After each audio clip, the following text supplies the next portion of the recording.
Good morning, ladies and gentlemen. Welcome to Burn the Corporate Fiction. I am going to just get right into it this morning. So, the international securities scheme, right? The international securities market is the largest trafficking organization in the history of mankind. All national governments have been reduced to, or let's just put it this way, all nations have been reduced to national trusts. All of the people of those nations have been reduced to chattel property and trustees of their own estates. And there is a massive trafficking situation going on here throughout the entire world, where these road pirates, often called policemen, are creating attachments to everyone's estates in order to allow the court to generate their own commercial paper so that they can bundle those together and sell them to institutional investors. And this has been going on for a long time, but the people are just now waking up. So before martial force can be used, all other remedies must be exhausted. And that's what we do in the Juris Society. That's what I teach on Burn the Corporate Fiction. But it's getting to be to the point where when there are no remedies, right? When you have no access to law to challenge the trust indenture in the first place, then what are we to do, right? Is that not why we have the Second Amendment? It's time for a new Declaration of Independence. And we can try the lawful remedies first, but when the Bar Association, a private communist guild of lawyers out of the Inns of Court in the Sovereign District of London, have taken over the entirety of our justice system and every other aspect of our government and prostituted the nation out to these quasi-corporate administrative agencies that are all part of the Federal Reserve System. Everything. It's just one big bank. Even the courts are banks generating unregistered securities.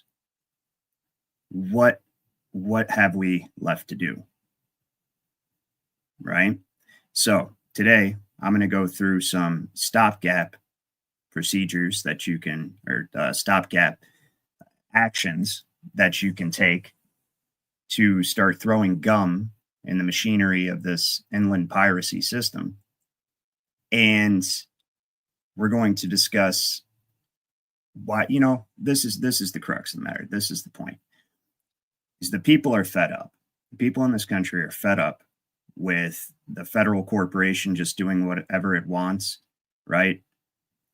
Taking our labor at gunpoint because there is no money. All of the Federal Reserve notes merely represent your labor. Taking our labor at gunpoint, pulling it right out of your check before you even get it from your employer, who's also part of the Federal Reserve System. It's just one big corporation, the U.S. corporation, right? And they're taking this money and they're doing horrendous things with it, which makes us complicit. And most people do not realize why they have not only the right, but the duty to abolish this form of government and establish one, if we want, that's conducive to protecting our liberties. It's right in the Declaration of Independence, right? So today I want to show you guys why we're absolutely justified in doing this. First, the lawful, peaceful way, but if that doesn't work out, that's why we have the Second Amendment, is it not? The lawful, peaceful way, why we have the right to do this. And I want to show you guys how to show other people that we not only have the right, but the duty to do this. Okay?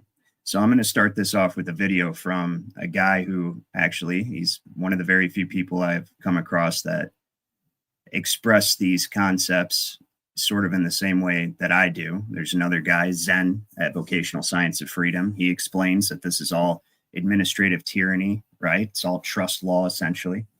And that you've been reduced to an incompetent pauper and placed under the administration of the corporate state so they can regulate their property, because man cannot make law. And I say this all the time. man can only regulate commerce and deal with the property of incompetents and paupers under administration. That's it. And so that's what they've done, is reduce the entire world to one big trust under the central banking scheme, the IMF, the World Bank. So I'm going to start this off with a video from this guy, State Nationals Rock. If you guys haven't come across him before, go ahead and look him up. He's on Facebook, and he actually explains the same process that I explain. So, and I will be pausing this frequently to show you certain things just to give validity to what he's saying. And I think you guys will enjoy this. So let's go ahead and do that. Griffin, we've got in the chat, we have Joseph Osborne. Good to see you. I think I've seen Theo in there too, right? Peaceful Penguin. Good to see you guys. I know it's a bit early to be streaming, but I've got quite a busy day today, and I wanted to make sure that I get a podcast out. Plus, I've come across quite a bit of excellent information, primarily thanks to some of the subscribers. Mojo sent me this video we're about to watch, Mojo Shop, and Dwayne Frederick sent me an awesome court case that you guys are really going to appreciate and want to put in your stockpile of paper bullets. All right. Everybody always asks about proof about state nationals. Well, here's the proof that even a lawyer or a paralegal can comprehend.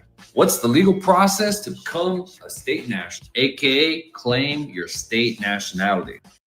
I just thought this thing is it's got that song in the background. So let's see if we can speed it up a little bit. And if you guys are watching the replay and you don't see this video, it's because of that song. But let's do 1.5. See if that works. It's not letting me change the playback speed, I don't think. What is the legal process that even a paralegal could comprehend and say, hey, they did something? Let me explain the legal process and blow your mind, guys. So here's what we found that not even a lawyer can deny. There is two classes of citizens. Did you know that? There's two. There's a state and there's a federal citizenship. The state existed the entire time. It wasn't until the Civil War and the 14th Amendment was installed that it created a duplicate federal voluntary citizenship. Voluntary. Now here's the thing. There's case law that says you can be a state citizen without being a federal citizen. And here's the other thing. Whenever you learn about citizens and nationalities all over the world, there is citizenships and there's nationalities a part of every single citizenship. So for example, Mexico, Mexican citizen, Mexican national. For example, US has a federal citizenship. It's called a 14th Amendment federal citizenship. What is it missing? It has no nationality. It doesn't have one. You know what it does have though? It has a federal national that has no nationality. So weird. It's called a US national. So all of that is on the 14th Amendment federal corporate citizen side. Now the nationals that he's talking about in the Articles of Confederation were referred to as free inhabitants. We'll take a look at that. They weren't called nationals at that point, but yes, he's correct about that. Now, this is what nobody's telling you, and the case law proves it. There is also state citizenship and also state nationals. That's what nobody wants to tell you. Let me show you the proof real quick. Any paralegal, any lawyer can look up the case law and be like, shit, he's right. There is two different. So by birthright, being born on the land in whatever Confederate state, because they're all Confederate, you were born in, you had the birthright to that nationality because that's what it is, a nation. Okay, and I'll actually show you guys a list of nationalities here in a few minutes from the from a Styles manual, right? Straight off the GPO, Government Printing Office. So you would only become a citizen if you wanted to participate in government functions, like say even just voting for an elector. That's why you would be a citizen. Other than that, you could just be an inhabitant. If you own your own land, you could just stay out of society entirely and remain in the private. And the public would have no interest in you whatsoever. Right. See, that's the problem with the 14th Amendment citizen, is that it is a trust office in itself and it's public. And everything that the 14th Amendment citizen thinks he owns is public property. That's something that they don't, obviously, that they try to keep obfuscated, but it's a fact. It's why you're required to register all your important property so that it can be public property.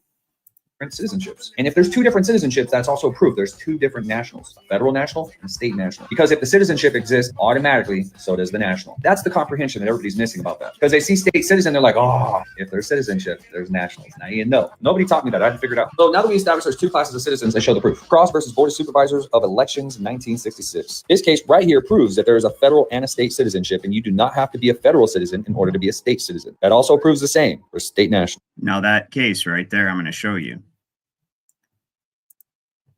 He is indeed correct, and this is something you're going to want to add to your armory, if you will.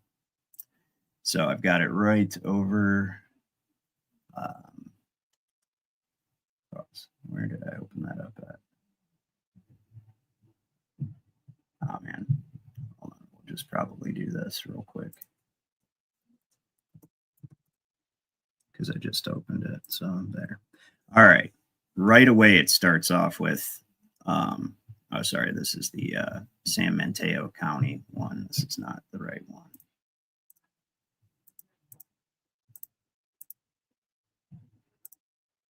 All right. No, that is not correct. I have too many tabs open, guys. That's the issue. All right. Lots of them. There it is. Cross v. Board of Elections. You can look this up. It starts off right away. State citizenship, right? Constitutional law, state citizenship. Appellant held to be a qualified candidate for sheriff of Baltimore City, where he was a resident of the state for more than 5 years, but was not a United States citizen for more than 5 years. A person need not be a United States citizen to be a citizen of his state. Okay. You do not need to be a United States citizen. It's entirely voluntary, but you'll never hear a governor anywhere of any state or any state official refer to the people of that state as citizens. They're always residents, right? And they're residents because resident is short for resident alien. It means you're foreign to that soil. And that's because you're an enfranchisement of a corporation that is headquartered in the District of Columbia. So you were considered foreign to the state, right? And I will actually link this for you guys in the chat. We got Pat and one more quarter and Sergeant Frog Dog as well. Good to see you guys. Here we go. There, that's in the chat. If you're on Facebook, I don't know if my comments post on Facebook from StreamYard, so I'll post this later in the comments, or you can hop over to YouTube and just grab it out of the chat right now if you want. Same channel name as Facebook. And that goes for Rumble as well. So now I have another one to show you guys. New York Estates, Wilcox v. Jackson. Jones versus Temer. Now, this is the problem with being a federal enfranchisement. Okay, the federal enfranchisement has no protections under the Constitution. In fact, the only thing in the Constitution that applies to the 14th Amendment citizen is the 14th Amendment, the 16th Amendment, and other relevant ones after the Bill of Rights. That's the issue, and I'll show you. This is Jones v. Temer from 1993. That's how recent this is. And they tell you the Privileges and Immunities Clause of the 14th Amendment protects very few rights. To my knowledge, in the history of the United States Supreme Court, only one decision determined that a state violated this provision, and that decision was overruled within a few years. Okay, and it says that in the slaughterhouse cases, which I'm sure many of you are familiar with, the Supreme Court held that this clause neither incorporates the Bill of Rights nor protects all rights of individual citizens. Rather, this provision protects only those rights peculiar to being a citizen of the United States. It does not protect those rights which relate to state citizenship. So, as recent as 1993, we had a court still recognizing state citizenship. But in order to move forward, especially after the Patriot Act, it was absolutely essential that they erase the concept of state citizenship from the public consciousness, right? So let's get back to the video.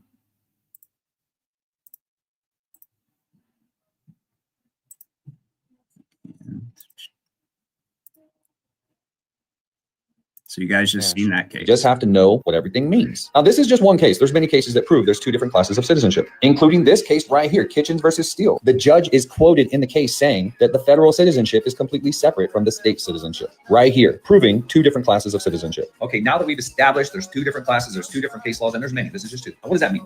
The federal is voluntary, guys. It's voluntary. The 14th Amendment federal citizen, voluntary. You can still claim your nationality back to the republic. So people say, well, where do you find the nationality? Where's the republic? When you look at the federal side, there is no nationality called American. It doesn't exist. All you have on the federal side is called a U.S. citizen. It's not a nationality. It's just franchisee for the corporation. You might not believe me, but the government states they are in fact a corporation. Well, you're absolutely right, Judge. You know, what we have to look at is the president is the chief executive officer of this corporation called the United States of America, That's absolutely right. It has always been a corporate or a company anyways. And then in 1871 with the Organic Act creating them, making the District of Columbia a municipal corporation with foreign investors, the United States itself is now a foreign corporation. So there's no two ways around that. And the president is the president of the corporation. So everything that he does only affects personnel of the United States, whether it be military or civilian personnel, but it literally only affects them. And see, that's how they're able to extend all of this UCC to encompass you within the states that are supposed to be absolutely foreign to the United States and have nothing to do with Congress. Okay, they can extend it to you because you receive a deferred retirement benefit called Social Security. And that is the underlying trust upon which the whole entire trafficking scheme called international securities market is based. Is that trust right there, that Social Security number. That's what ties you to everything. And so that's how they're able to enforce their arbitrary codes and statutes against you.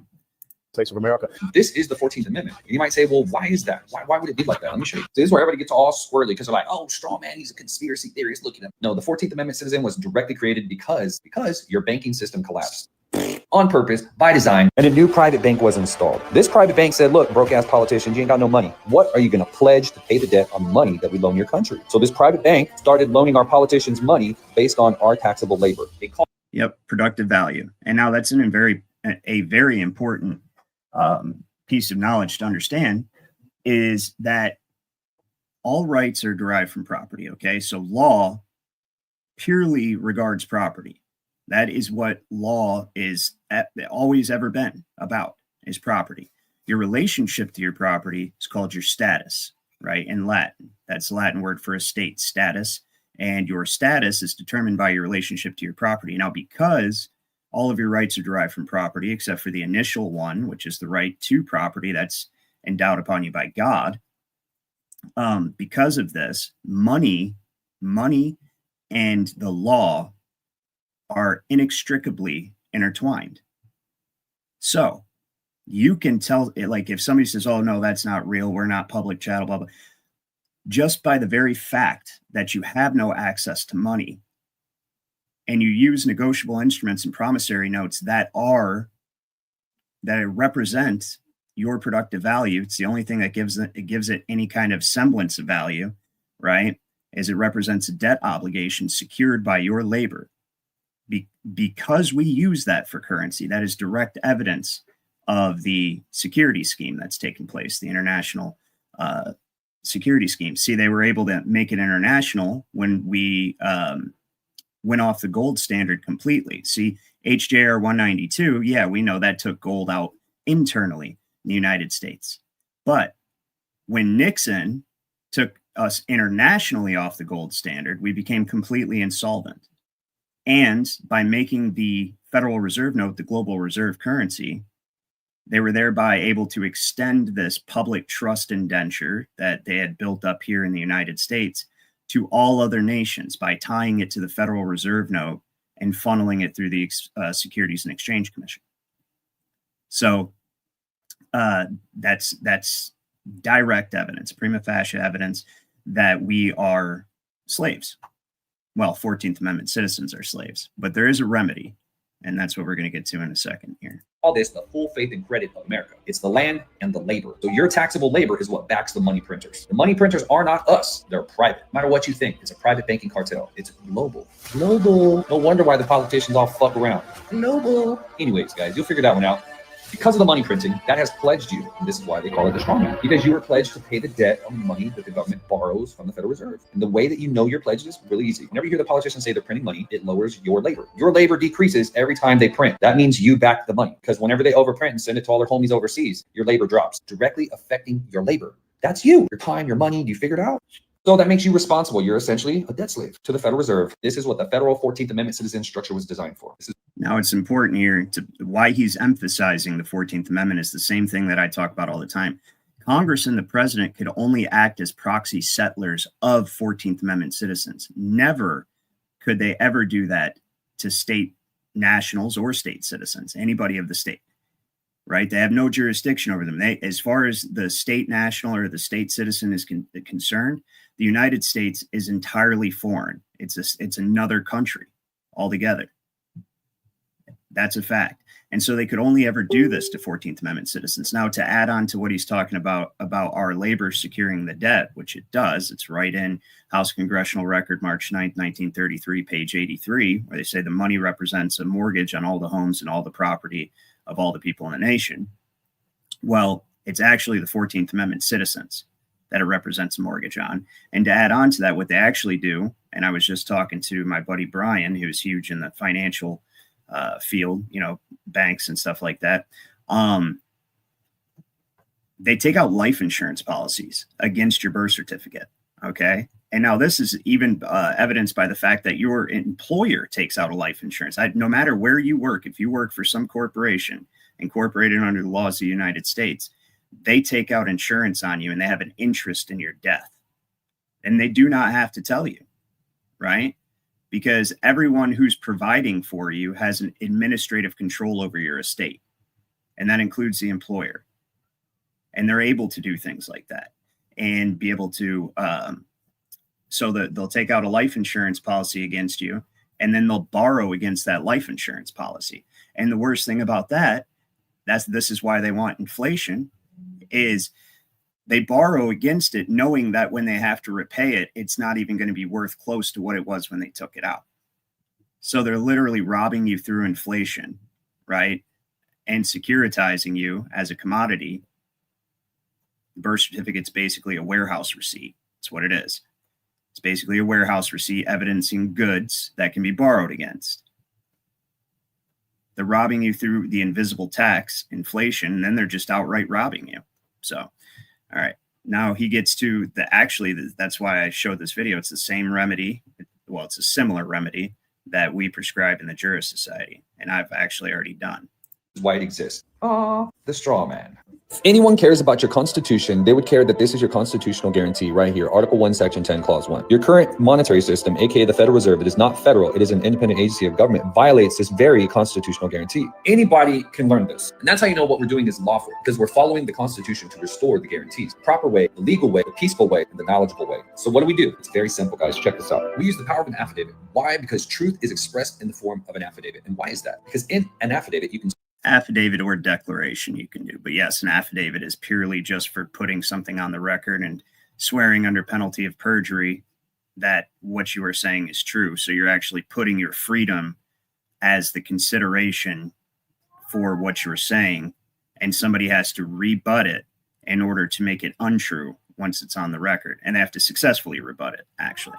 So swear under penalty of perjury that it is the truth, because you're sacrificing your freedom in order to express the truth. This makes something credible. So this comprehension is very important when you're learning this process, especially for legal stuff, lawful stuff, court. So whenever you use an affidavit, this is the highest form of truth. Did you know that? So what you do is you self-determine. You exercise your lawful right to self-determination back to the constitutional republic by claiming the nationality of the constitutional republic that you were born in or that you live in. So by doing so, this is your right. There's nothing wrong. You're allowed to do this. Number 2, you remove your consent from the corporation, from the corruption. Why? Because whenever the government admits to the Freedom of Information Act that it commits crimes against humanity, like Operation Sea Spray, where they sprayed bacteria on the people just to test it out, just to see how it works. This is illegal. This is wrong. It's immoral. It doesn't follow God. And if you follow God, you can't agree. But if you remain silent, you do agree. So by stating that you do not consent. This is why it is not just our right, but our duty to abolish this system.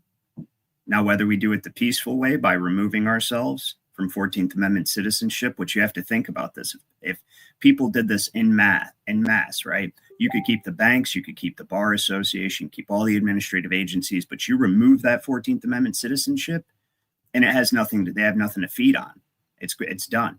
It starves, right? Every time they try to enforce the motor vehicle code, for instance, or any other sort of revenue code against you, it'll fail right away.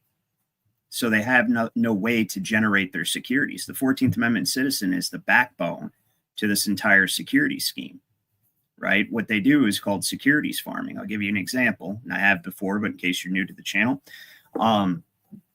the cop comes up behind you, road pirate, right, and say you're going 60 and a 55. He creates a state of peril when none exists, right? A state of emergency when none exists by turning on his siren, his light, pulls you over, which is dangerous, actually.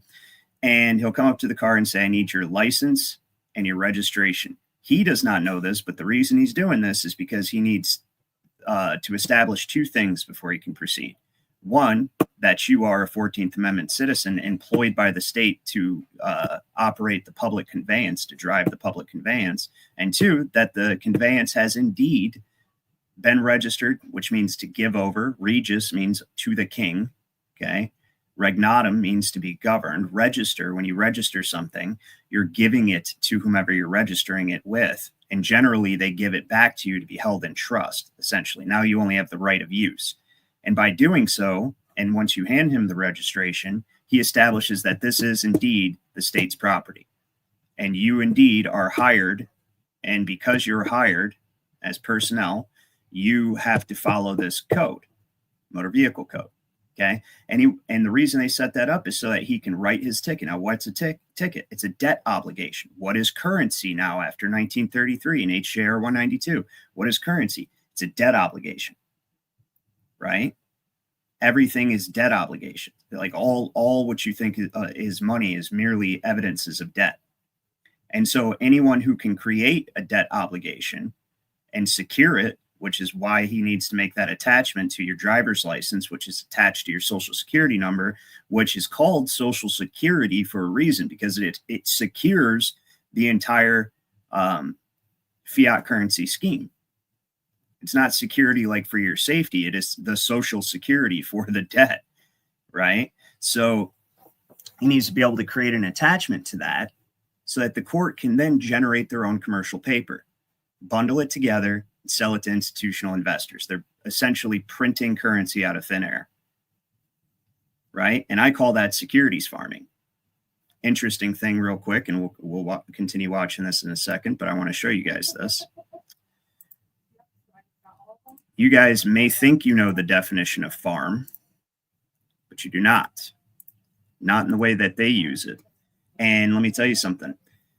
That's how they set up the Federal Reserve System in the first place, like the Federal Farm Loan Act, where they actually use the word farmland, which should be one word, but it's two words, and I'm going to show you why, right? And established 12 land bank districts in it. Established the Federal Farm Loan Board, which is now, it's the Agricultural Credit Association or whatever it's called. It's something like that.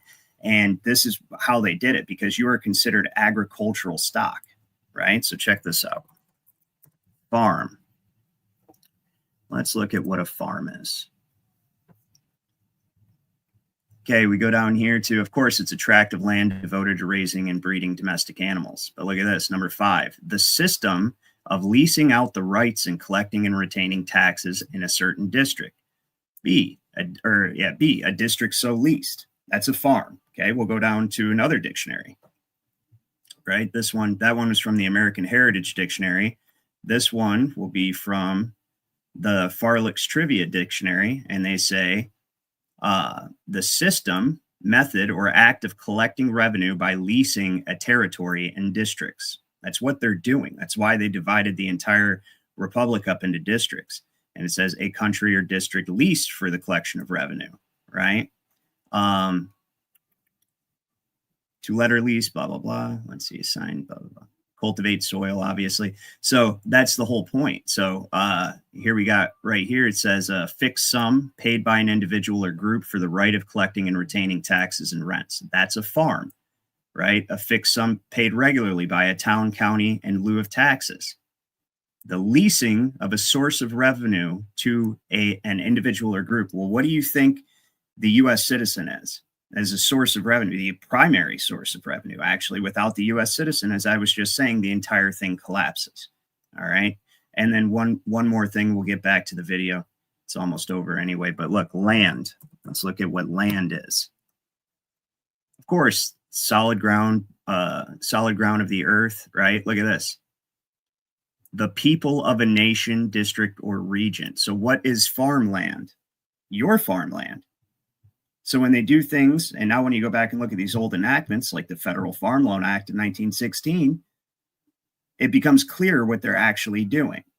Sure, they're including actual farms in there, but because that's not the only definition of a farm, they're able to apply it to leasing out districts. And that's what that enactment did, was it carved the nation into 12 districts, right? Which are now federal.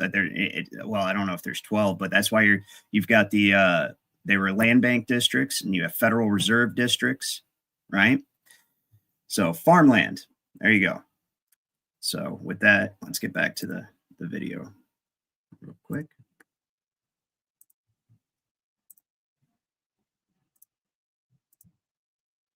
All right.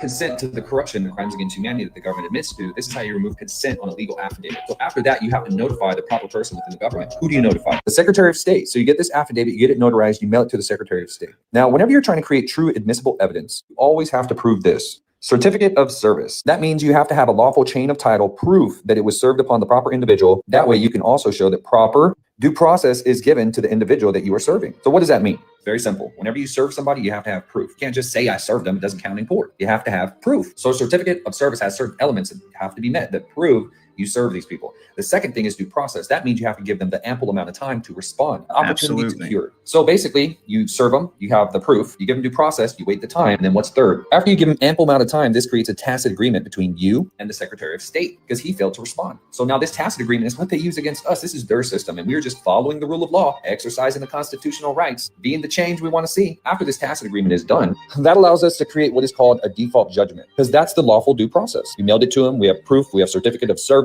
we gave him ample time with the due process. He failed to respond. That creates a tacit agreement, which allows us to create a default judgment. We take the default judgment, the original document, slap a cover sheet on it.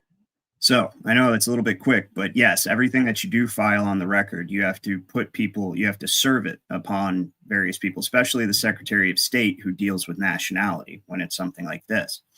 And you have to give them ample time, like say 30 days, to respond. When they do not respond, you send them a notice like, hey, do you want to respond to this? You can send them up to 3 notices. And when they do not respond, that is tacit consent. And because you've put it on the record and it's sealed, right, it serves as the highest form of evidence in law that this is true and correct because you have sworn under penalty of perjury that what you are stating is true. So you've actually put your freedom on the line. You say, hey, I'm putting up something behind what I'm saying, and there's nothing higher than your freedom. Okay, nothing higher than your freedom. We should all be well aware of that. And like he says, by not doing this, it is the absolute duty and responsibility of every single one of us to do this, because by not doing this, we are complicit in their crimes against humanity. The corporate state, all the geoengineering, all the biological weapons, that I'm not going to mention, but the jab, basically, I'll mention it. But all of this stuff, they're funding with our tax money, with our labor. And by us allowing them to do it, it is consent. It means it's tacit agreement. We agree with what you're doing. Keep doing it. Keep robbing us, and then keep using the money you take from us to commit crimes against humanity. Oh, not to mention the fact that the system itself, as I've been saying the whole time, is the largest trafficking organization ever erected in the history of mankind. It makes the Romans look like children, makes them look like they had no idea what they were doing. Of course, it still is the Romans, but I mean the historical ancient Romans. Anyway.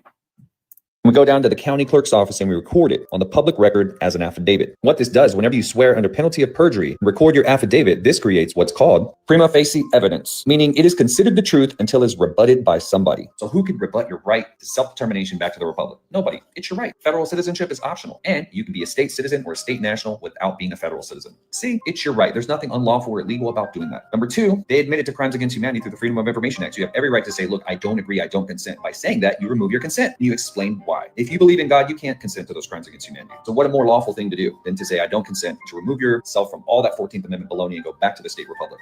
Boom. When you do that whole process, it creates what is called prima facie evidence. See, here's the trick, guys. Whenever I learned all this stuff, not to attack the assemblies, I'm not about that. What I'm saying, guys, if you're not doing these processes along with your paperwork is considered inadmissible evidence in court. It means nothing. It has to follow lawful due process. It has to be served properly. You have to have proof, and you have to record it at the county clerk's office. And this is why. This is why it's so important to record at the county clerk's office, because this is where it gets its authority. Whenever you swear under penalty of perjury, the document is considered admissible evidence in court, or self-authenticated evidence, or prima facie evidence. All these three things come from recording it at the county clerk's, because you're recording under penalty of perjury, meaning if you are lying, you could be arrested or charged with perjury. This doesn't happen if you record on the private LRO systems. You don't fulfill any of that. And number two, the courts and any government office doesn't have to recognize your documents. It could throw it out completely because it has no state seal. You see, you have to fulfill these commercial maxims. And what is that? Sacrifice is the measure of credibility. Whenever you record here, you are saying that is the truth, and you're risking it under penalty of perjury. It is your right to self-determination, and they are committing crimes against humanity, and they do admit to it. There's nothing wrong with the truth. You have the courage.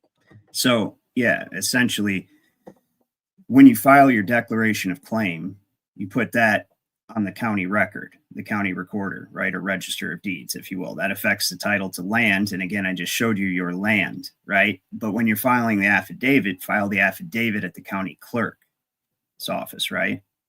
And both of them get a seal so that it shows that it was authentically recorded or filed with the clerk, right? It's very important.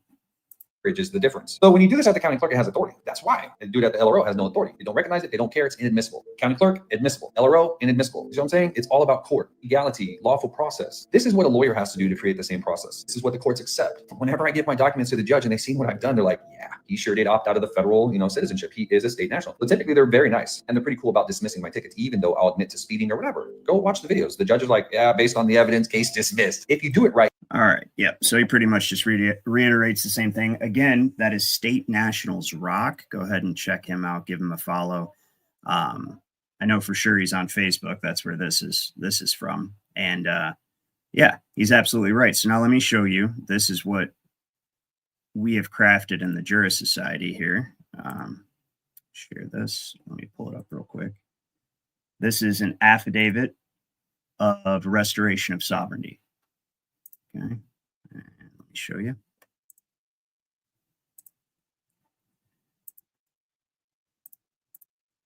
All right.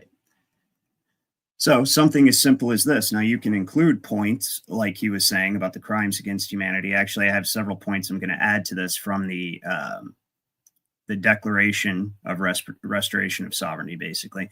And it's basically a new Declaration of Independence. I've been circulating it on Facebook, and it's time. We have to do this. It's not just our right, but our duty because of what they're doing in our name, right? The fact that, there's the story of King Ahab and his subject, Nabor, right? So King Ahab had a subject named Nabor, and he wanted the guy's wine garden.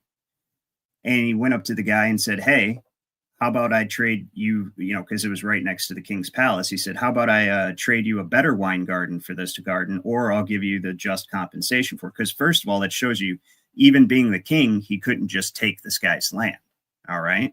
That's what it means to truly own land. And so Nabor said to him, God will not allow me to forfeit my father's inheritance. Well, that's what they're doing to us. They have prostituted our inheritance, our ancestors' inheritance. They have actually prostituted it, right? All of your property rights are held in trust. Therefore, all of your property is held in trust, right? Because that's what they had mortgaged, is something intangible, your future productive value, what you are going to labor for and acquire in the future already has a lien on it. Why? Well, one obvious reason is because you cannot actually buy anything. Right? You purchase. It's different. Purchasing is done with negotiable instruments. And the reason there's a difference between buying and purchasing, which they changed the definition in the Securities Act of 1934, I want to say it was, they changed the definition of trading and exchanging and purchasing and all that stuff to just mean buying and selling. And they had to do that, and they do that right in the very beginning of the enactment. I have a physical copy of it as well as a copy on my computer. And they changed it because they had to, because when you purchase something with negotiable instruments, because that's what purchasing means, all negotiable instruments are as a representation of debt obligation. Now, the negotiable instrument is not inherently or immediately valuable, which is why it's not money. The Supreme Court's upheld this many times.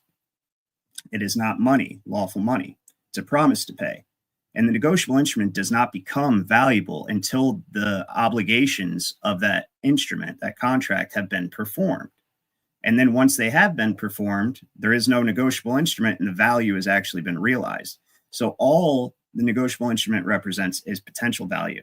And you cannot actually use it to buy anything, right? And all of the liens that come with that negotiable instrument, that promissory note, right? All of that gets transferred to whatever is purchased. And now the object, the property that is purchased represents the obligations of the promissory notes that you use to purchase it. So you cannot actually even own anything, right? So this is an affidavit of restoration of sovereignty, and you record it at the county clerk's office, right? And it's I, your full name, living man and woman, sovereign by birthright, do solemnly affirm and declare under penalty of perjury under the laws of nature and nature's God that I am not, never knowingly or voluntarily been a 14th Amendment federal citizen, resident person, or any other fiction of law, that I rescind, revoke, and render void ab initio any and all presumed contracts, adhesions of trust created by operation of birth certificate registration, social security numbering, driver licensing, voter registration, and any other act of enfranchisement. I reclaim all my unalienable rights as a state citizen or a state national, however you want to word it, holding a allodial title to my body, labor, and estate, that I withdraw all power of attorney previously presumed or granted to any officer, agent, or agency of the de facto corporate government, that any public servant who continues to administer my estate without my express written consent commits trespass, conversion, and violation of the law of nations, right? And then, yep, and you can notarizing is optional, obviously, because it's under the law of the land, right? Not any kind of statutory statutes or codes of society, because society itself is a fiction. I would advise you notarize it just so that it's, you know, everything is just buttoned up tight and you don't have any problems with the county clerk. But let me tell you something, the county clerk has to file whatever you give, and so does the Register of Deeds, because their office is ministerial. Okay, they keep records. All right, they have no ability to determine the content of the record that they are recording. They only have the authority to determine the format. So that's another thing you're going to want to do, is check your county's filing requirements, the formatting. You know, sometimes they're like 2.5 inches on the top margin of the first page with a ½ inch or an inch on all other, you know, margins, so on and so forth. So that's the only thing you have to worry about. And what I also do is I file a notice to file on demand, or I bring a notice to file on demand citing exactly that with the relevant statutes and court holdings, state court holdings. Don't try to bring federal stuff into the county. And tell them, here, you have the duty to record this, right? You're a bonded official. If it's the recorder of deeds or register of deeds or the county clerk, you're a bonded official. And that bond is surety for the due performance of your duties, right? And if they refuse to file it, you flip the notice to file on demand over and you say, okay, please endorse on the back of this the reasons why you are not performing your duties. And they endorse it, and now you attack the bond. So let me show you guys something else here. This is another thing crafted in the Juris Society. It's a new Declaration of Independence and Restoration of Sovereignty. And this is exactly our cause for doing this. And like I said, we try to do it the peaceful way first by revoking our 14th Amendment citizenship, and the entire system will collapse. But if for whatever reason they try to ignore that and continue moving forward, this is exactly the case. Actually, you know what? Yeah, before I even show this, let me show the original Declaration of Independence, right? And I have it in the description of this this video. I have the pertinent parts that I am going to show you now. So we do Um, jurisdiction. All right, here, I'll share this. So this is the original Declaration of Independence. And how many of you have actually read this? Because first of all, this is actually an action at law. That's its declaration. And it serves as an indictment of King Charles III, or I'm sorry, King George III, for the crimes committed against the people of the colonies, right? And he says this, he says, he has combined with others to subject us to a jurisdiction foreign to our Constitution and unacknowledged by our laws, giving his assent to their acts of pretended legislation, right? For imposing taxes on us without our consent, for depriving us of in many cases, of the benefits of trial by jury, which is what happens when you move things into equity/admiralty. They do not have to have a jury because it's dealing with fictions and equity. And in admiralty, it's more specifically property against the thing, right? Treating the thing as if it is an actual legal person, such as a ship. And that's why I say all the time that admiralty and, maritime admiralty and all other jurisdictions are really just varying forms of equity, because the only two things you have is the law and then fiction, law and equity. That's it. And I'll explain that in a little bit here also. So for depriving us of, in many cases, the benefits of trial by jury, for transporting us beyond the seas to be tried for pretended offenses. There you go. They instituted admiralty courts in the colonies, as they've done today. All these courts are operating in special maritime territorial jurisdiction. It's the only way the UCC scheme could even be brought inland. And it's taking you beyond the seas to be tried for pretended offenses. You misused the property according to our administrative regulations. It's all make-believe. That's why the law can never enforce administrative regulations, statutes, codes, decrees, rules, none of that. The law never can enforce any of those things unless those statutes, decrees, codes, rules, regulations are actually in accordance with the law. Then it can be enforced. But if it is not, you have to be in some sort of contractual trust arrangement for it to be enforced upon you under the color of law. And that's what the word or the term color of law means. Something takes on the color of law if you have consented to it. Okay. It says, for abolishing the free system of English laws in a neighboring province, establishing therein an arbitrary government and enlarging its boundaries so as to render at once an example and fit instrument for introducing the same absolute rule into these colonies. Right? For taking away our charters, abolishing our most valuable laws, and altering fundamentally the forms of our governments, for suspending our own legislatures and declaring themselves invested with the power to legislate for us in all cases whatsoever. That's exactly what the 14th Amendment did, right? He has abdicated government here by declaring us out of his protection and waging war against us. And see, we didn't start using new laws when we became independent. We didn't create a new law. We continued to use the common law, but we were no longer subject to the king. We're sovereigns, and I can prove that, right? You got this right over here, Chisholm v. Georgia. It's one of my favorite cases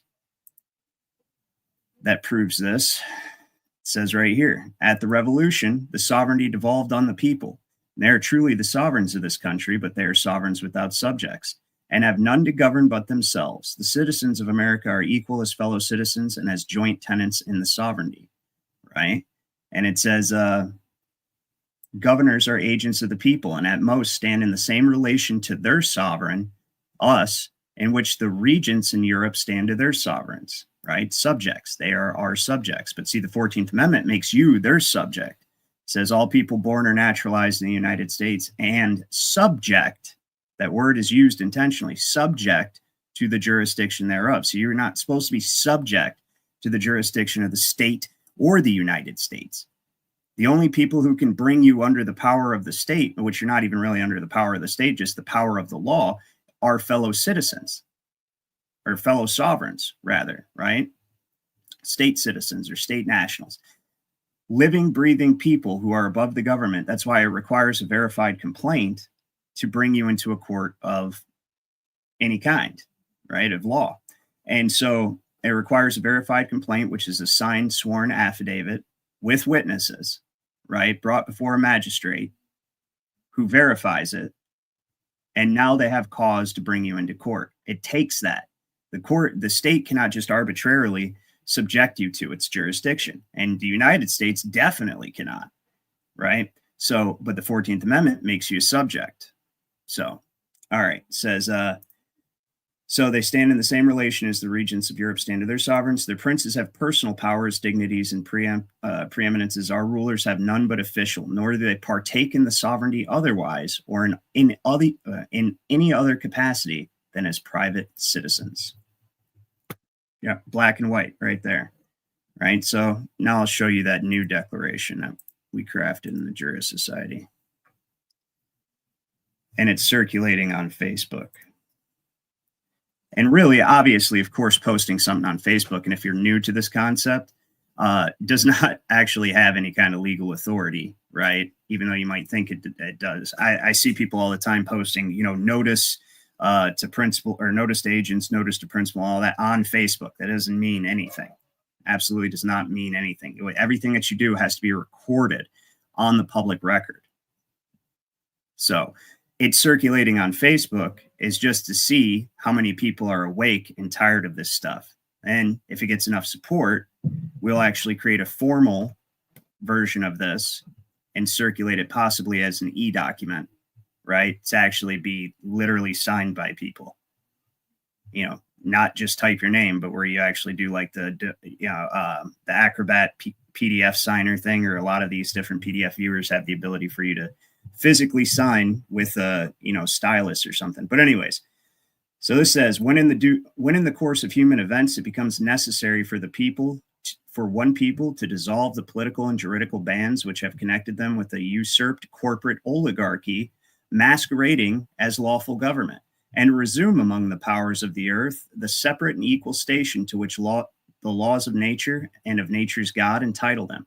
A decent respect to the opinions of mankind requires that they should declare the causes which impel them to the separation. We hold these truths to be self-evident, that all men are created equal, that they are endowed by their Creator with certain unalienable rights, and that among these are life, liberty, and the absolute ownership of the fruits of their labor and the soil they occupy. See, that's what the original Declaration should have said. The Virginia Declaration of Rights gets close, and it says the right to possess, hold, and enjoy property, right? And safety and security. So, but the right to protect yourself. You're not entitled to protection from the government. When they offer you protection, that's because they are gaining an interest in you as a ward. Right? Free men and women protect themselves and defend their rights themselves and do not accept benefits from the government. But this is absolute truth. We have the right to the absolute ownership of the fruits of our labor and the soil we occupy. That to secure these rights, governments are instituted among men, right? And I hear a lot of people all the time. They say, why did we even create a government after we became independent? And I know it's a tough thing to accept, but here's the truth of it. Government is only necessary because government exists. It's true. Government's the original gang, and government is only necessary because government exists. So put yourself in this frame of mind. We just declared our independence. We just won our independence. We've become a new nation. And now we're like, what type of government do we want, or do we even want a government? Well, here's the simple fact. If we go, no, we do not want any kind of structured organization for facilitating, efficiency in different causes, right? Well, the rest of the world still has governments. And if they see a disorganized nation that's not prepared to mount any kind of defense, then they will immediately come in and attack. See, absolute anarchy could only ever work if everyone in the world had perfect internal monarchy, which means self-control, self-governance, right? But the simple fact is, around the world, they're barbarous people. There's evil people. And of course, you have the ultra-wealthy people who have always sought to enslave us forever, right? Since from time immemorial. That's who owns our government right now. They've stopped serving us and started serving international money powers, the old money bloodlines, like the Italian ones, who used to be Phoenician, actually, Persian, and so on and so forth, went down. Still, and you guys have heard them, like out of Italy, the Medicis, the Aldobrandini's, the Farnese's, right? And I know the rest of them. I can't think of them, but and these people are the ones that basically establish those are the bloodlines from which the popes are derived.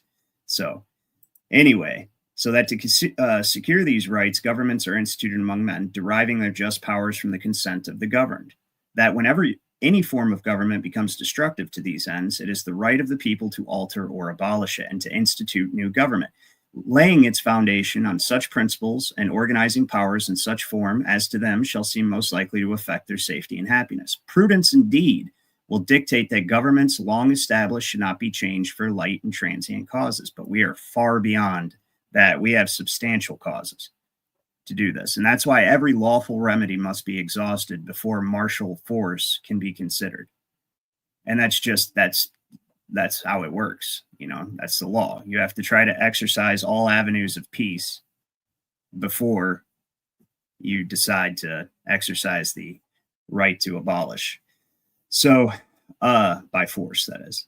But when a long train of abuses and usurpations, pursuing invariably the same object, evinces a design to reduce them under absolute despotism, it is their right, it is their duty to throw off such government and to provide new guards for their future security. Such has been the patient sufferance of these states, and such is now the necessity which constrains them to alter alter their former systems of government. The history of the present de facto corporate oligarchy is a history of repeated injuries and usurpations, all having in direct object the establishment of an absolute tyranny over these states through the following acts. So the coerced ratification of the 14th Amendment under military duress in 1868, and I'll prove that here shortly, creating an inferior class of federal citizens stripped of unalienable rights and converted into chattel collateral for an unquestionable public debt. That's the 14th Amendment. Section 4 says the validity of the public debt shall not be questioned. Right? Why? I thought it was just an equal protection amendment. The deliberate disappearance of the original 13th Amendment, titles of nobility ratified in 1819 to protect foreign agents and esquires within the bar associations from loss of citizenship and office. The merger of law and equity in 1938, destroying common law courts of record and reducing every controversy to discretionary admiralty tribunals where judges legislate from the bench in direct violation of Blackstone's warning and the Seventh Amendment, primarily the Seventh Amendment. But Blackstone, whom all of the judges they respect his views and his writings, and it's been cited many times in the opinion of Supreme Court justices, Blackstone, he says that we must not indulge equity too far, lest we destroy all law and leave the decision of every question entirely in the breast of a judge. That's why the judges can play God, because they've locked you in a trust indenture, and trust can only be adjudicated in equity, and in equity, the judge is God. The Emergency Banking Act of 1933 and the House Joint Resolution 192, which quietly hypothecated the estate's labor and future productivity of the people without their knowing consent, pledging them as surety for a private banking cartel. The creation of a nationwide system of birth certificate registration and social security numbering that converted living men and women into trust res and serial numbered accounts held in set decade trusts administered under the doctrine of parens patriae, which means government as parent. The replacement of substance-backed money with irredeemable fiat debt notes, rendering every dollar a perpetual tax on existence itself. The erection of an administrative fourth branch of government, unaccountable agencies and tribunals. That's exactly what they are, is a fourth branch of government. Your DMV, IRS, CDC, all these three-letter administrative agencies are endowed with authority, but they're quasi-governmental. They're not even really governmental. They're part of the Federal Reserve System, and they're charged with regulating the use of property held in trust as collateral for the public debt, because all of your property is pre-liened and they have a superior interest in it. So, operating under the color of law while denying trial by jury, due process at common law. The planned implementation of programmable central bank digital currency, biometric digital identity, and algorithmic adjudication designed to make the trust relationship irrevocable and escape impossible. That's the most important. That is the most important reason why we have to do this, right? Because if they're able to get the digital currency, digital ID, and AI governance system in place, there will be no challenging jurisdiction. There will be no challenging jurisdiction. It'll be instantaneous penalty. All right. Well, you sped. Your smart car told the AI governance. The AI governance deducts $200 from your digital wallet instantly, and your social credit score drops.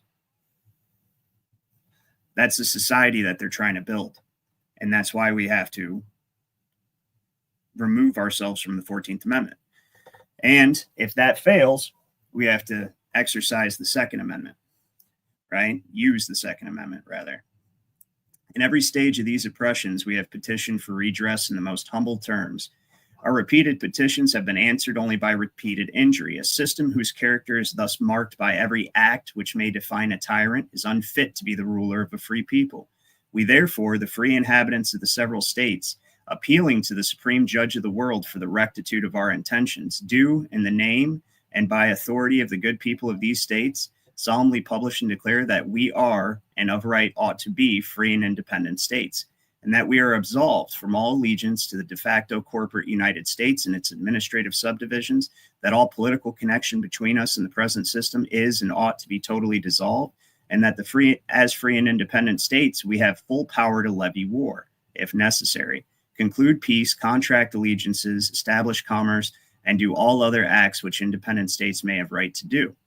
And for the support of this declaration, with a firm reliance on the protection of divine providence, we mutually pledge to each other our lives, our fortunes, and our sacred honor, right? So signed, and this was done on November 30th. But we would just change that. Sign this whatever day of whatever month in the year of our Lord, 2020, possibly 6, if this thing gets going, by the undersigned sovereign state citizens, heirs of the Revolution of 1776, in the presence of Almighty God and the whole world to witness. And now, see, the reason the founders even issued the Declaration of Independence anyways, instead of just going straight to war, is because it's the way law works.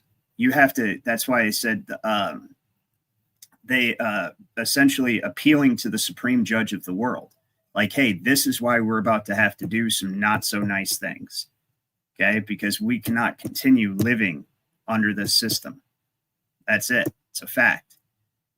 And by doing so, not only does it injure us and our families, but we are complicit in crimes against mankind as a whole.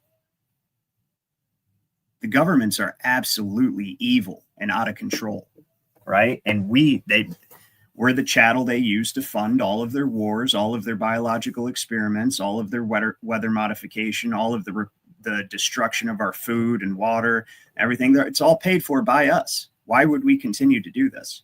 Why? Why would we ever continue to do this? That's just a fact. So, all right.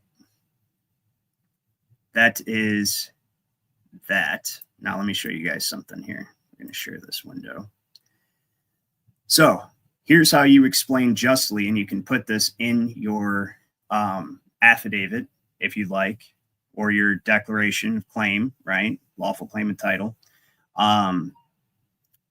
This is going to be from 1967. Thought I had it up somewhere. Hold on, I'll have to open it again. No big deal.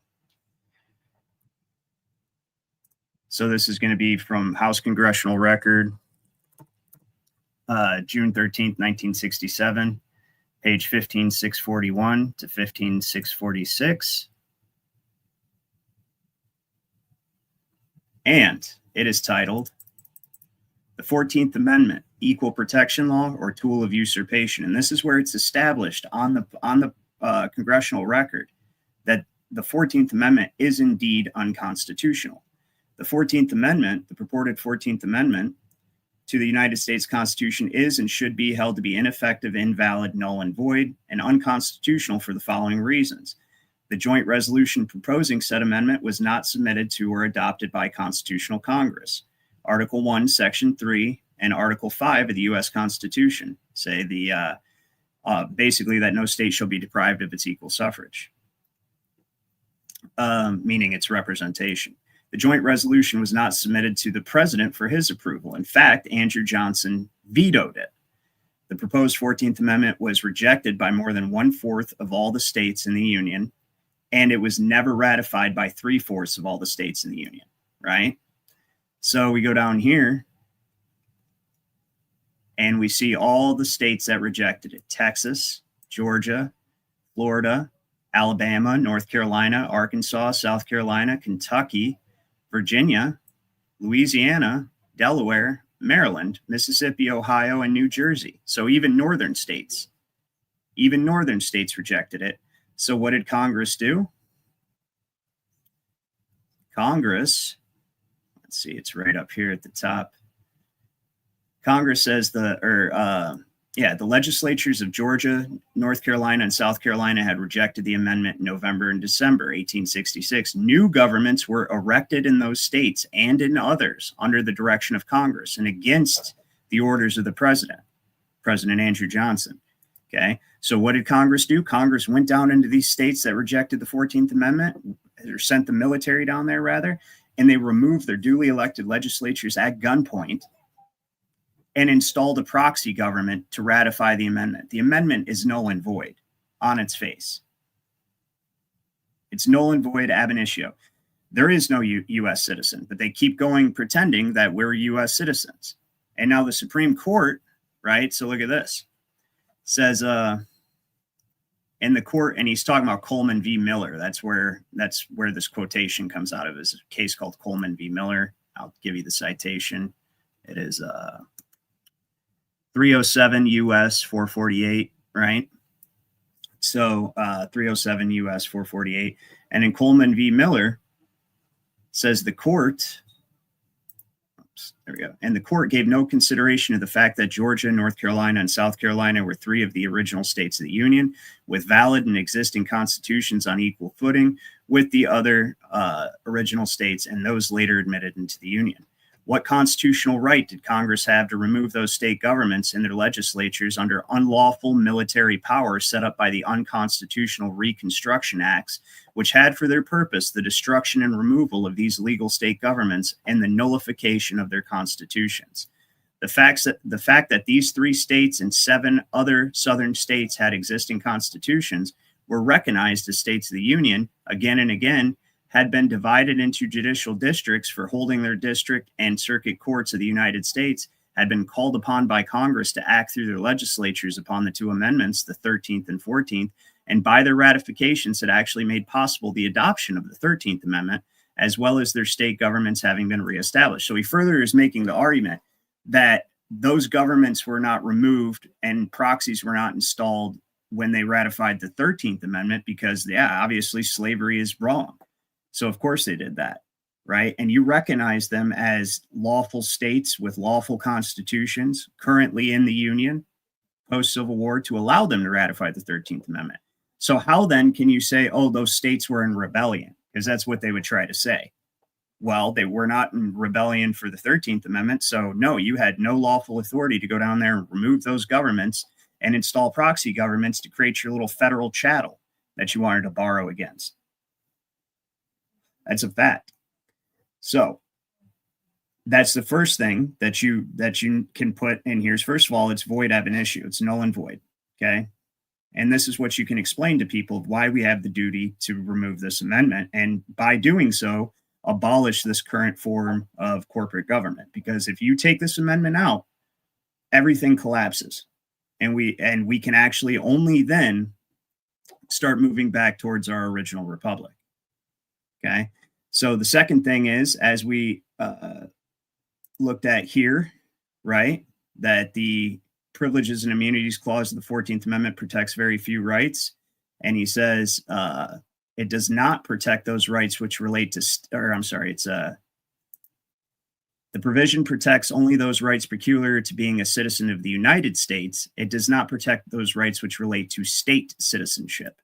This is another case showing the distinction in the fact that U.S. citizens have no protections under the Bill of Rights, and they have no common law rights. They have no common law, the unalienable rights endowed by God spoken of in the Declaration of Independence, because that's a very important thing to understand. Man does not create law. I say it all the time. We observe law, we discover law, right? And then it's revealed to us through the prophets by God himself, right? Common law is the application of that law which we did not create to society. That's what common law is, and is the fundamental original law. Always, every nation started at common law. Equity, on the other hand, every other jurisdiction is a form of equity, because the only way that man can actually enforce his will upon other men is by creating a fiction of some type through free, willfully given consent, or a presumption of incompetency. That's how you come under administration. If you cannot take care of yourself, you're presumed not to have free will. If you have no free will, then you are incapable of holding property, because property is the ultimate realization of your free will. So you come under administration and somebody else manages your property. You would do this by, you would enter this position by either being a pauper, not being able to take care of yourself and begging the corporate state for benefits. They take you under administration, control your property, dictate your labor, and then they give you a snippet of your productive value in the form of benefits while taking a hefty administrative fee for themselves. Or if you're incompetent, like a drunkard, lunatic, spendthrift, whatever other type of mentally incompetent person, it's considered charitable to take that person under administration and care for them. And of course, you can take a hefty administrative fee for yourself, right? That's it. So you got law, and then everything else are varying forms of equity created by contract or implied trust relationships. And they do not have common law rights. United States citizenship. United States citizens do not, because that is a trust office just by the very nature of what it is. You're subject to the jurisdiction of the United States, and you're offered privileges, immunities, benefits, and protection in exchange for coming under the wardship of daddy government. That's it.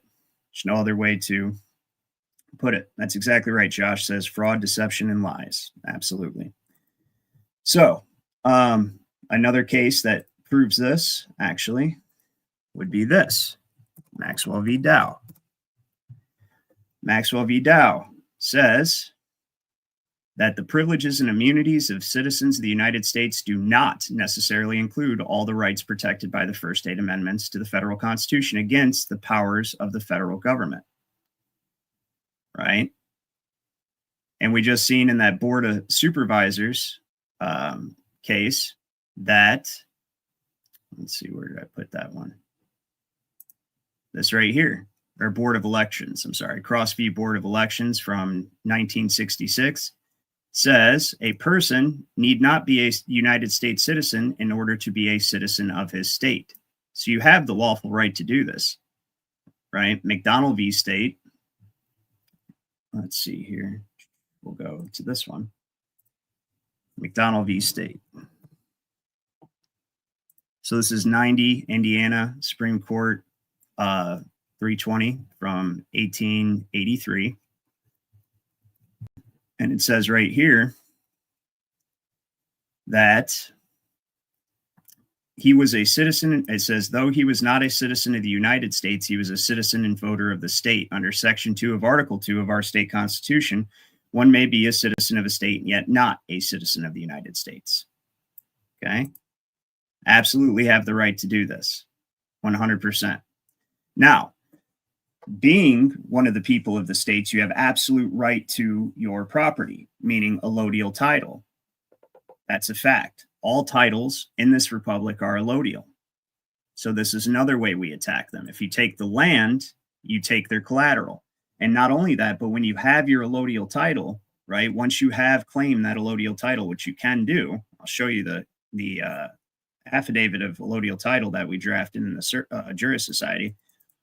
But when you have a allodial title, you're literally an independent state within the state. That's actually what states are supposed to be. That's what the republic is each privately held plot of land under allodial title is its own sovereign state within the state.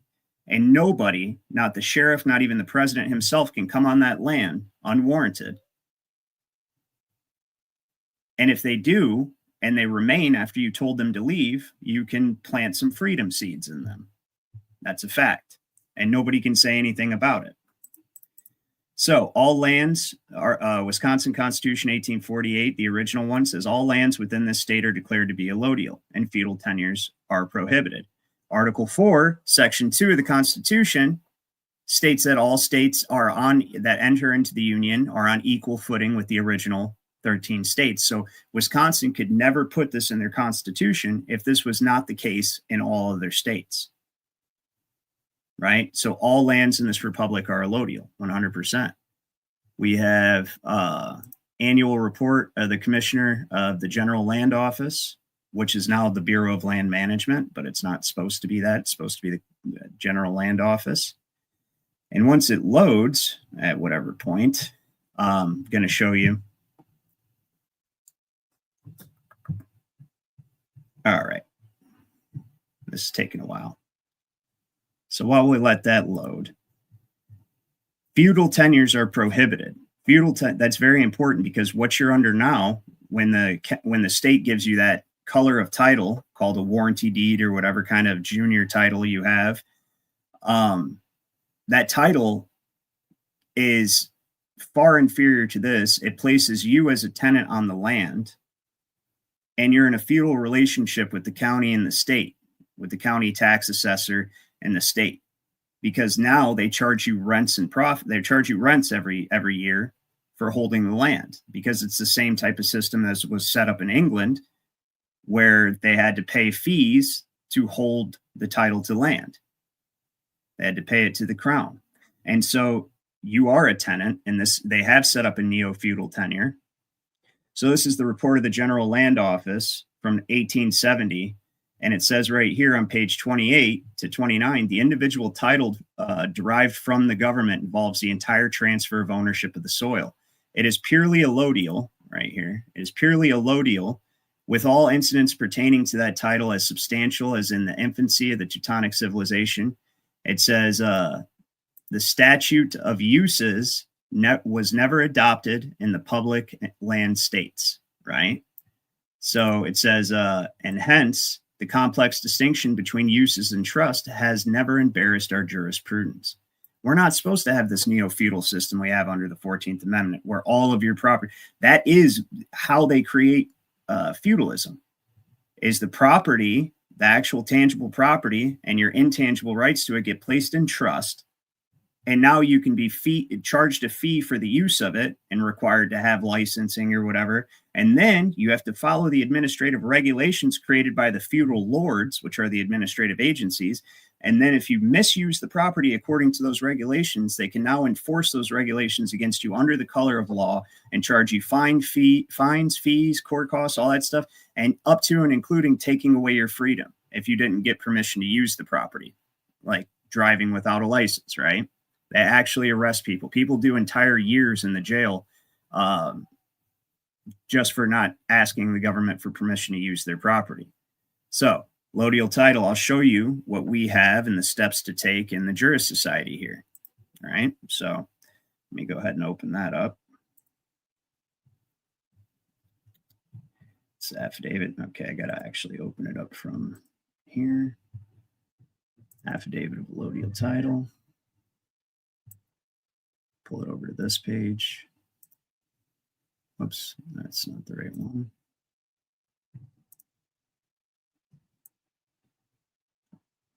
Okay. There you go. This is an affidavit of allodial title. So what you got to do is you got to pull an abstract or do it yourself, because there seems to be fewer and fewer abstractors. And what that is where you chase the chain of deeds and assignments all the way back to the original land patent that was granted by the United States. Now, the way this works is when a state entered into the Union, they had to agree to give the United States the right to sell the lands to the people, or to grant the lands, rather, to the people.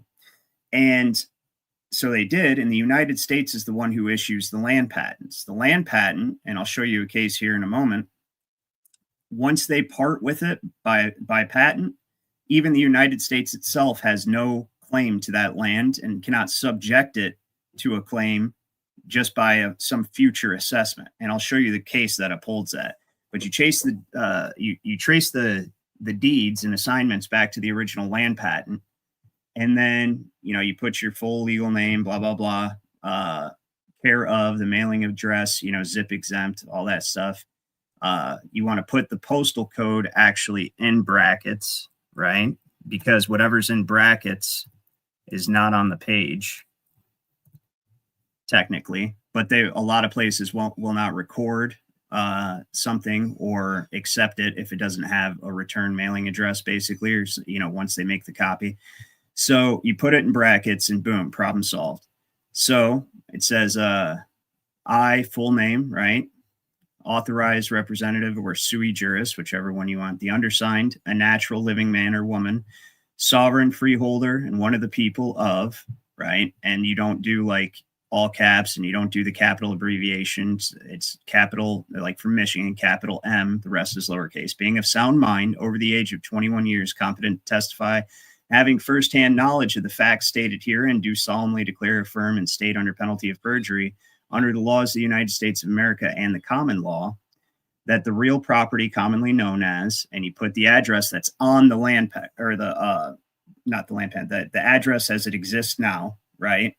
And then particularly describe it as the land patent describes it. So you want to put all of the descriptors from the land patent. So that's called the legal description, right? From the original patent. It says hereinafter the land is covered and protected by original land patent. And you put the land patent number issued by the United States of America on whatever date of original patent. I should also put this acceptor before somebody tries to correct me in the comments. Texas is the only state that issued its own land patents. Just get that out of the way. They never gave the United States the right to issue the land patent. So issued by the United States of America, and then you put the date of the original patent to the original patentee's names, recorded in the General Land Office / Bureau of Land Management Records, a true and correct copy of which is attached.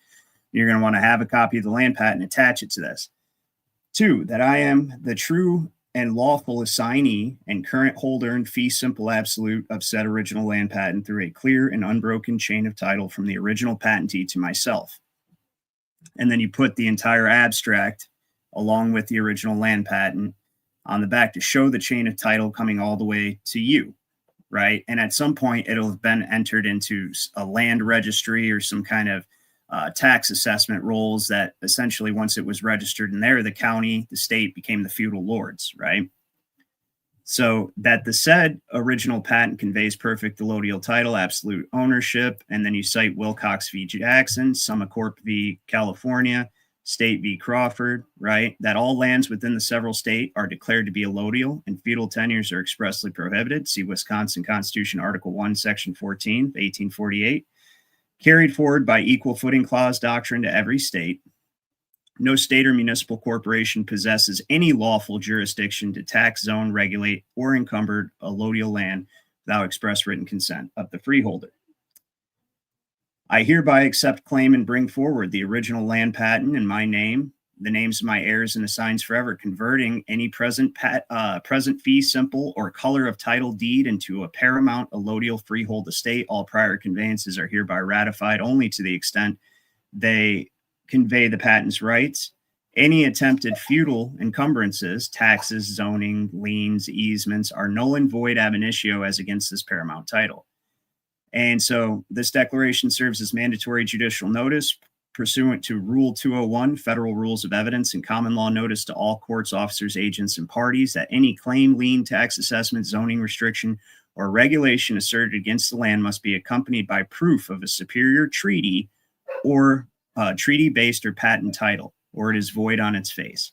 Any person or entity who proceeds against the land without establishing a superior title does so at their own legal and commercial peril and will be liable for trespass damages and commercial injury under 18 U.S.C. sections 241, 242, and 1341. Further, affiant saith not. And then, witness, all that stuff. Notary public, certificate of service, you have to have that. And so what you're going to do is you're going to record this document And then you're going to publish the entire document, including the exhibits, in a legal newspaper in the county once a week for 3 consecutive weeks. Then file an affidavit of publication with the recorder. This perfects public notice and makes the title unassailable in most jurisdictions that have honored these filings. And that's how you do that. Okay. So I'll show you a case now that upholds the validity of this legal or this absolute allodial title, and how it's unassailable from collateral attacks. Let me stop sharing this. Now I have it up. It's going to be Cage v. Danks right there. All right, check this out. So, Harry Cage v. C.P. Danks, right? And it says right here that where the United States has parted with its title by patent legally issued and upon surveys legally made by itself and approved by the proper department, the title so granted cannot be impaired by any subsequent survey which the government may make for its own purposes. So when they started doing the zoning statutes and stuff, and they started the tax assessment and all that, those are collateral attacks on the allodial title. And unless the land patent actually in the land patent gives the state or the United States an interest in the land to do that, if it doesn't explicitly state that in the land patent, then nothing they have written down on paper since that patent was issued can defeat that patent. That's a fact. Okay. So there's our other remedy, because I like to, so withdraw from 14th Amendment citizenship, claim your land allodially, and then this last little piece of information that I'm going to get into this afternoon here is going to be boom. So in 1933, there was a congressman named Lewis T. McFadden, and he impeached the Federal Reserve Board, former board of directors, current board of directors, and the United States Treasurer and the Secretary of Treasury and the former Secretaries of Treasury and the former treasurers. He impeached all of them. These impeachment charges that I'm about to show you, let me just show you this and why we need to know this. They are still open on the floor of the House of Representatives. They are still open to this day. I even searched it. Look. I said, are the impeachment charges levied by Lewis T. McFadden still open? The impeachment charges levied by Lewis T. McFadden against the Federal Reserve are still open, although the charges were formally brought on May 23, 1933, and the Judiciary Committee has referred the petition to action. It is yet to be acted upon. The charges include conspiracy, fraud, and unlawful conversion, but no formal resolution has been taken. So it got referred to a Judiciary Committee, and then it's just been sitting there. It's just been sitting there for 92 years. Almost 93 now. Just sitting open. We can demand, if we get together and I could put together a petition or some kind of affidavit of demand or something like that, right? And we could circulate it. And if we get enough support, we can actually force them to take a look at this, what I'm about to show you. So, all right, Lewis McFadden. Oh, they killed him, by the way. He died right after this. He got killed. Mr. Speaker. Well, he does that constitutional privilege. We're just going to go down to the letter, the actual impeachment charges. He says, whereas I charge Eugene Meyer, Roy A. Young, Edmund Platt, Eugene R. Black, and he lists all these members of the Federal Reserve Board, past and present, all treasurers and secretaries of the Treasury, past and present, going back to the, well, that had anything to do with the Federal Reserve System. You can read this. I got this right off the government printing office, right? So you can see at the top, and the address says GPO. This is straight off congress.gov. This isn't on somebody's conspiracy website. This isn't on it. I go to the source to get all my material that I present to you so that it is 100% factual and you can use it because I want you to use it. So he charges them, right? And he lists all of them. And he says, with violations of the Constitution and laws of the United States, and whereas I charge them with having taken funds from the United States Treasury, which were not appropriated by the Congress of the United States, and I charge them with having unlawfully taken over $80 billion. And now remember, when this stuff was taken, that's measured by silver.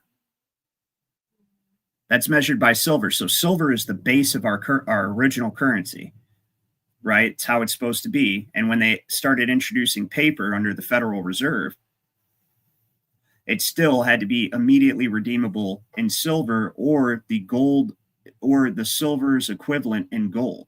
So gold could rise and fall compared to the silver, right? So there was a little speculation that could take place, but it was still highly stable, even the gold, because it had to be. So what they do, they artificially suppress silver, which I've explained before, and I'll get into another time. But anyway, that's $80 billion in precious metals. Imagine what that would be worth today. $80 billion from the United States government in the year 1928, and said unlawful taking consisting of the unlawful creation of claims against the United States Treasury to the extent of over $80 billion in the year 1928. And I charged them with similar thefts committed in 1929, 1930, 1931, 1932, and 33.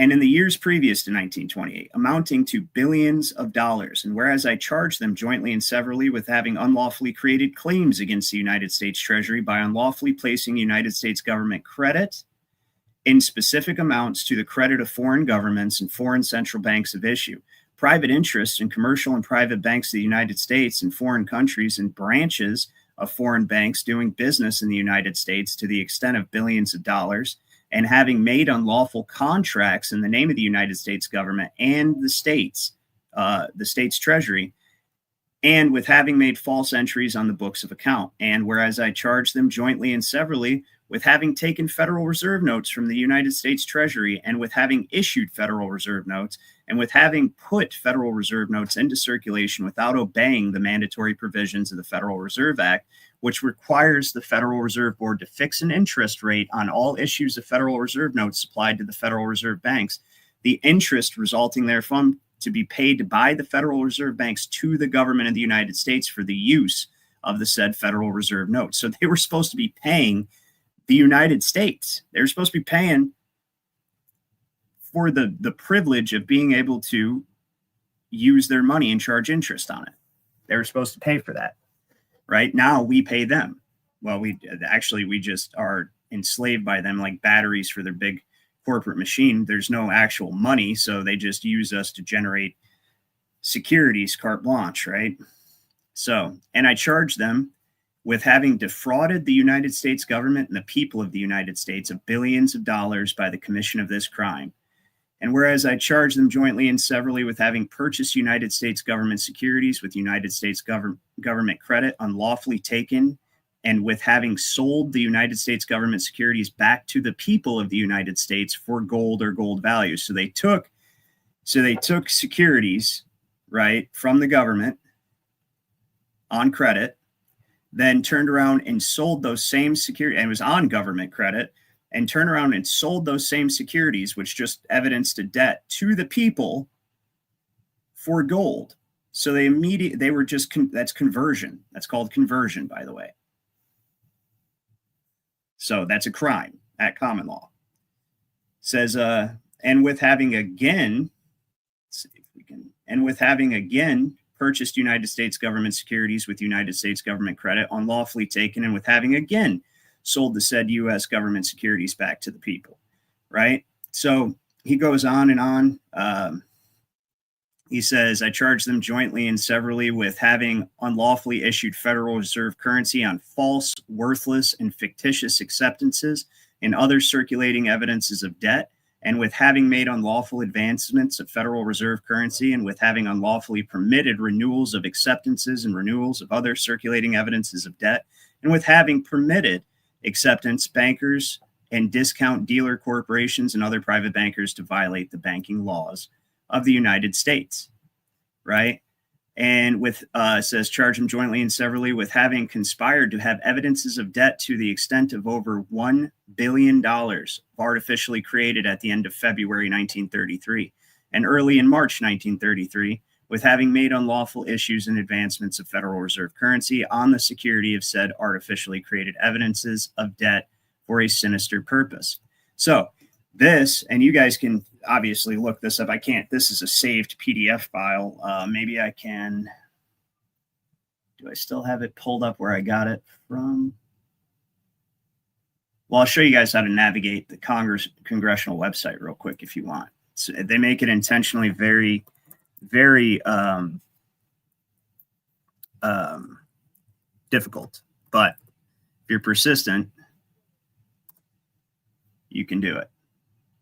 So this is something I was looking up. This is the CARES Act, the Coronavirus Aid, Relief, and Economic Security Act. This isn't the point of what I'm going to show you, but it's just good to point it out again, right? So this is what paid hospitals and doctors and all them for, their COVID deaths, and also provided funding for a whole bunch of COVID programs. Let's see, this was implemented in 2020, right?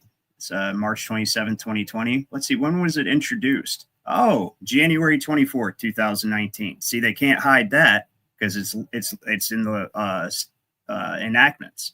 And in order for them to use it, it has to be publicly available. And look at right there, a whole year before the big shutdown.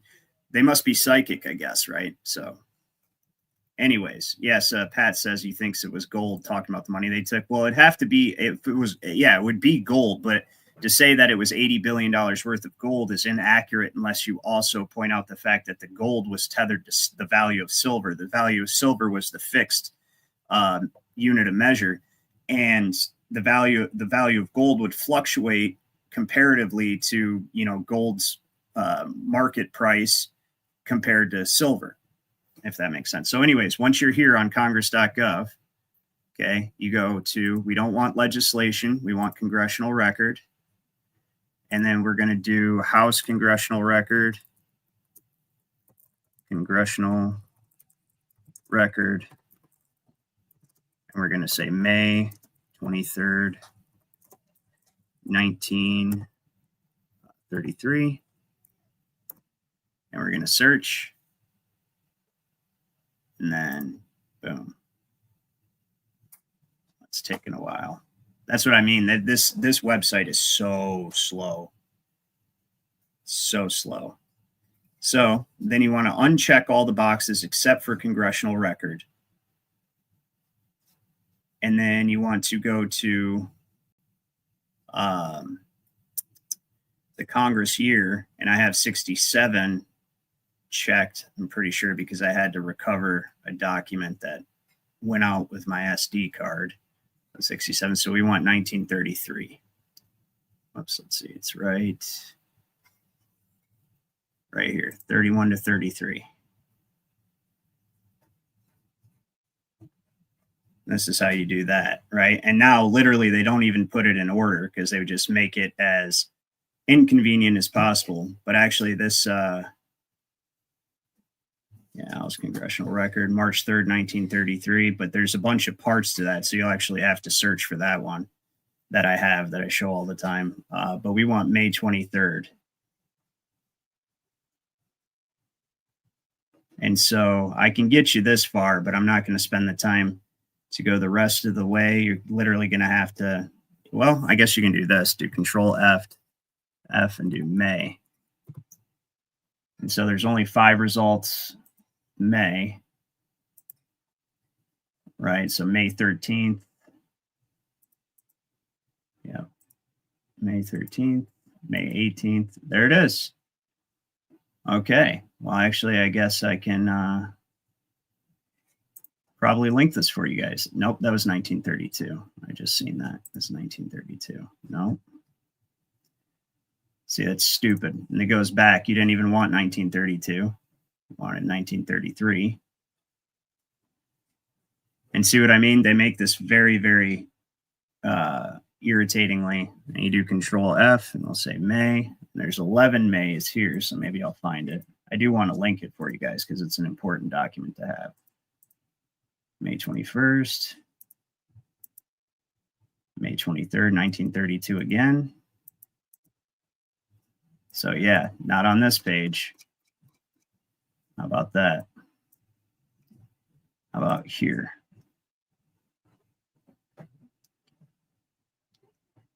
All right, this is the last page I'm going to check because there's just one last thing I want to cover, and then I've got to get out of here. I got to big trip today, but all right. So there's 11 on this page, May 9th.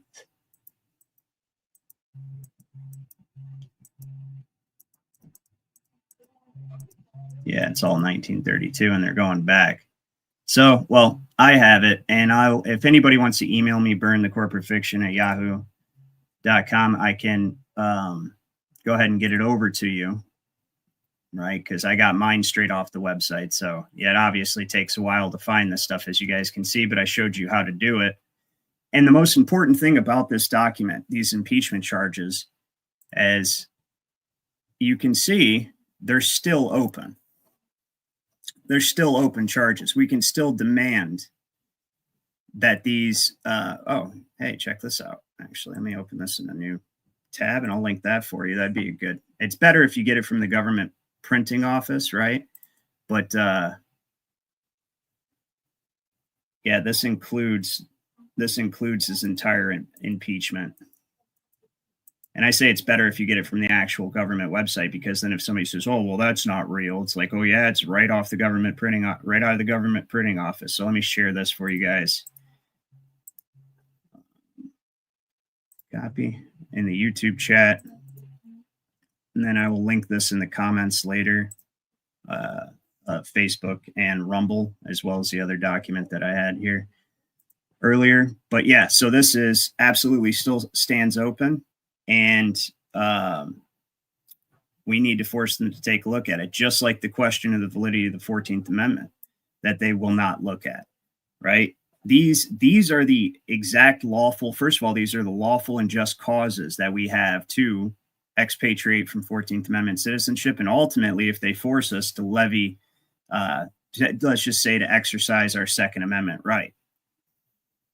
Because people don't understand, a lot of people do not understand that the reason we have a Second Amendment after the First, in fact, the reason we have a First and Second Amendment is because the people are supposed to be able to say whatever they want about the government and to inform their fellow men and women of what it is that the government is doing, so that if need be, we can stop it. Okay. We can speak out against it. We can protest it, all that good stuff. The media is supposed to be constantly investigating them. That's the First Amendment. Now, the reason we have the Second Amendment, like Dave Chappelle says, is in case the first one doesn't work out. It is not for hunting. It is not for sport. It is not for any of those things. The specific intention behind the Second Amendment, which had to be amended to the infernal Constitution and was never intended to be a part of it, was amended 2 years later, right? The reason that it was amended is so that we can abolish this government and establish a different one that's more conducive to our intentions, our needs, the protection of our rights, right? So, yes, it is all a scam. Absolutely. Trade Learning says it's all a scam. And it's, yeah, so it's right here. We have this. This is smoking gun evidence. And you know what they did here? Because I don't know exactly how he died. Let's just go ahead and look it up real quick. When and how did Lewis, T. McFadden die?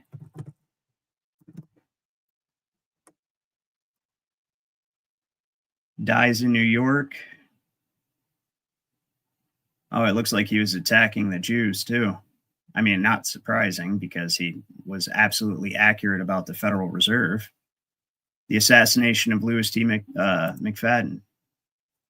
Yep, they killed him for that. Right? So how do they kill him? McFadden, so in his speech in the House of Representatives in December 1931, McFadden accused Jewish Rothschild-affiliated Paul Warburg, one of the leading forces behind the Federal Reserve Act, for having engineered the Great Depression. Well, he's not wrong. Says he gave a 25-minute speech. Here, I'll link this for you guys too. You guys can check this out. So we're not going to be able to go through all of it, but there you go. Got Rodney Kitley in the house. Good to see you, man. So, says the Federal Reserve notes, therefore, in some in form have some of the qualities of government paper money, but in substance are almost a pure asset currency, possessing a government guarantee against the contingency. The government has made no provision whatsoever. They are obligations of the government for which, get out of here. There are obligations of the government for which the United States has received nothing, and for the payment of which at any time it assumes the responsibility, looking to the Federal Reserve to recoup itself. It has been made the backer horse of thieves, it has been made the backer of horse thieves and card shops, bootleggers, smugglers, speculators, and swindlers in all parts of the world. Though the Federal Reserve Board, the Federal Reserve banks, the riffraff of every country, is operating on the public credit of this United States government. Meanwhile, and on account of it, we ourselves are in the midst of the greatest depression we have ever known. So I want to see what happened to him. This is quite a lengthy article, actually. Oh, no, the rest of this is comments. Okay. So it says the first, okay. It says there is no online material about an autopsy at the place of his death. Right. So, well, first we'll start up here. He was heavily targeted for re-election and narrowly lost his congressional seat in 1934. However, he remained in the public eye as a vigorous opponent of the prevailing financial system, that is, until his sudden death on October 3rd of 1936 of a dose of intestinal flu after attending a banquet in New York City. He was poisoned. Okay. There's no online material about an autopsy at the place of his death by sheer coinkydink in New York City. It is claimed he had a coronary thrombosis. Details online about his death look quite scrubbed, identified as a, you can read that, right? And someone organized Jewry didn't like. It was open season on his life and thus was perfectly justified for his opponents to murder him. There were two previous attempts on Lewis McFadden's life. The first attack came in the form of 2 revolver shots fired at him from ambush as he was alighting from a cab in front of one of the Capitol hotels. Fortunately, both shots missed him, the bullets burying themselves in the structure of the cab. Next, he became violently ill after partaking of food at a political banquet in Washington. His life was only saved from what was subsequently announced as a poisoning by the presence of a physician friend at the banquet, who at once procured a stomach pump and subjected the congressman to emergency treatment. The third time the assassin succeeded, the most articulate critic of the Federal Reserve and the financiers control of the nation was dead at 58, most likely of a successful poisoning. Yep, because this is powerful stuff that he left us, though. This is what he left us. This is what he left us, the impeachment charge. See, occasionally there are good men who held office, occasionally. Very, very rarely. Very rarely. And none in my lifetime, actually. So not a single one in my lifetime. But and I'm 36. I'm sure many of you could probably say the same thing. But once upon a time, a long time ago, there was occasionally actual true freedom-loving Americans in office occasionally, and this is one of them. And we see what happened to him. He got poisoned. So these impeachment charges still stand open. They need to be addressed by a judiciary committee. They need to be read aloud to the people, right? This entire thing needs to be read aloud. And anytime somebody questions you about what you know about the Federal Reserve and how it operates and what it's done, you can point them to this congressional record, because there are still impeachment charges open on the floor of the House of Representatives by the great Lewis T. McFadden, who was killed for it. So with that, ladies and gentlemen, as always, I appreciate you. I will probably be streaming again tomorrow. I have a long journey to take today, and we can pick up where we left off with this stuff. And yeah, you guys have an excellent day, and I will see you later.